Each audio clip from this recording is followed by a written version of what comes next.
দীপার কথা মতো সূর্যকে ফেরাতে ছুটে গেল তবলা। হ্যাঁ বন্ধুরা, অনুরাগের ছোঁয়ার আগামী পর্বতে আমরা ঠিক এমনটাই দেখতে চলেছি। দীপা জেলের ভিতরে বসে আছে, সেখানে থেকে চিন্তা করছে কিভাবে সবটা সামলানো যায়। আর এমন পরিস্থিতিতে তবলা ছাড়া অন্য কেউ সামলাতে পারবে না সেটা বুঝতে পারছে দীপা।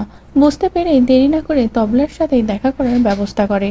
আর তবলাকে সামনে পেয়েই দীপা সবটা খুলে বলে যে দীপার কার কার উপরে সন্দেহ। আর এই সব কিছু থেকে বার করতে পারবে শুধুমাত্র সূর্য। তাই সূর্যকে যে কোনো প্রকারে সব সত্য জানিয়ে ফিরিয়ে আনতেই হবে। যে কথা শুনে তবলা বলে, দীপা তুমি একদম চিন্তা করো না, বীরকেও আমি উদ্ধার করব, আর ডাক্তারবাবুকেও ঠিক ফিরিয়ে আনবো। ফিরিয়ে এনে আমরা তোমাকে এই জেল থেকে বার করব, আসল অপরাধীকে কঠিন শাস্তি দেব। বলেই তবলা আর দেরি করে না। তবলা দেরি না করে সূর্যের খোঁজ খবর নিয়ে সোজা সূর্যের কাছে পৌঁছে যায়। সেখানে গিয়ে সূর্যকে সবটাই খুলে বলে যে দীপা কোন পরিস্থিতির শিকার, কি কি হয়েছে দীপার সাথে, এমনকি বীরকেও কিডন্যাপ করা হয়েছে। সবটা কার ষড়যন্ত্র কিছুই বুঝতে পারছি না, তাই আপনাকে তো ফিরতেই হবে দীপাকে বাঁচাতে, সোনার রূপার জন্য আর বীরের জন্য। যে কথা শুনে সূর্যও বলে যে কি করব আমি এখন। তখন ইরা বলে, স্যার আপনাকে তো যেতেই হবে দীপা ম্যাডামকে বাঁচাতে। এরপরেই সূর্যও সিদ্ধান্ত নেয় যে সে ফিরবে দীপাকে বাঁচাতে।